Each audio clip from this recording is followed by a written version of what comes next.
Monsieur le Président, merci à vous d'avoir salué le courage de Sophie Petrodin, dernière otage française au Mali. Sa situation est intenable, mais son courage immense. Monsieur Cassaro, oui, ça a changé. Oui, cette année, vous nous présentez le rapport, ce qui est donc une nouveauté par rapport à l'année dernière. Soyez-en félicités, mais vous pouvez nous remercier. Un article de la Tribune du 18 janvier 2018 dévoile que les femmes sont 2 fois plus touchées que les hommes par la précarité professionnelle, d'où une baisse mathématique de leur pouvoir d'achat. Donc oui, les enjeux sont encore aujourd'hui importants. Petite anecdote, une élue du conseil départemental du Vaucluse s'est fait exclure de l'hémicycle pour y avoir osé allaiter son bébé. Faut-il qu'elle attende la ménopause pour briguer un nouveau mandat? Hashtag ménopause ou hashtag précarité au choix. Avec Marlène Schiappa, Macron s'est doté d'un féminisme punitif et despotique qui devient religion d'État à la place de toute forme de religion que dans son anticléricalisme structurel, l'État voudrait supprimer. Ce féminisme n'est pas seulement despotique, il est devenu surtout policier, preuve, s'il en fallait une, de l'obligation de parité qui ne viserait plus qu'à recruter à tous les niveaux une femme parce qu'elle est une femme et non parce qu'elle est compétente. Je citerai à cet effet M. Schneider, l'irrésistible féminisation des mots est en marche et avec elle, l'irrésistible maternisation de la société. L'État linguiste entre en scène. Fin de citation. Et vous l'avez bien compris, Monsieur le Président, en interdisant, et je vous en félicite, l'usage de l'écriture inclusive au sein de notre collectivité. Nous faisons tous le même constat, la situation n'est pas bonne pour les femmes, seulement nous n'y voyons ni les mêmes causes, ni les mêmes effets. J'ai quand même envie de vous rappeler 2 causes actuelles de profonde inégalité des sexes avec 2 effets différents. Première cause, l'islamisme. La principale cause d'inégalité pour les femmes aujourd'hui se trouve dans nos banlieues sur nos trottoirs. On ne peut être féministe et accepter la soumission de la femme à la loi islamique, en tous les cas chez nous. Donc aller jusqu'au bout et affirmer avec force que c'est incompatible avec l'égalité homme-femme, donc avec la République. Et là, je crois bien qu'il n'y a plus guère que nos vieux politicards qui ne soient pas dessillés sur ce sujet. Qu'à cela ne tienne, ils seront fort heureusement balayés aux prochaines élections.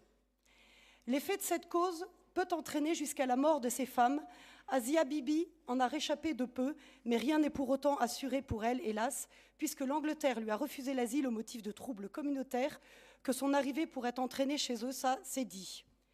La deuxième cause d'inégalité porte 3 lettres, G, P, A.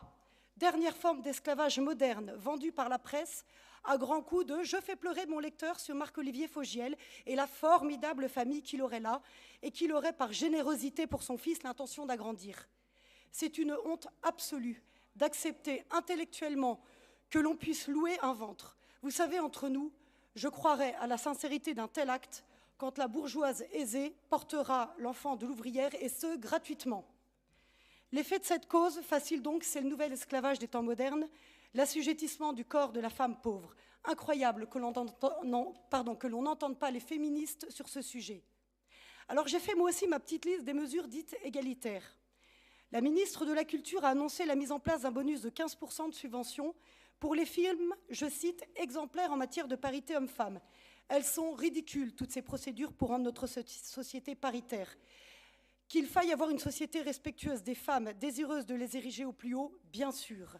Mais cette hyper-réglementation, accompagnée d'un changement profond de vocabulaire, cette société rigoriste où l'on n'a plus le droit de faire un pas de côté sans être cloué au pilori, risque de rendre nos prochains films français absolument politiquement corrects, mais parfaitement chiants. En matière d'avancée, il y en a bien une qui m'a alertée. Mattel, le fabricant de jouets, annonce qu'il lance une opération mondiale pour que les filles atteignent leur plein potentiel, je cite, « à se demander où se situe le plein potentiel, étant donné que ça fait des décennies que le dit fabricant nous vend de la bombasse à forte poitrine, surmaquillée et juchée sur des talons aiguilles. Plus c'est gros, plus ça passe. » Non mais sérieusement, si on en est là, comment voudriez-vous que l'on s'attaquât à la racine du mal? Ils se sont mis entre nous et le tireur, prêts à recevoir les balles à notre place, témoignent plusieurs femmes rescapées de la dernière tuerie en Californie.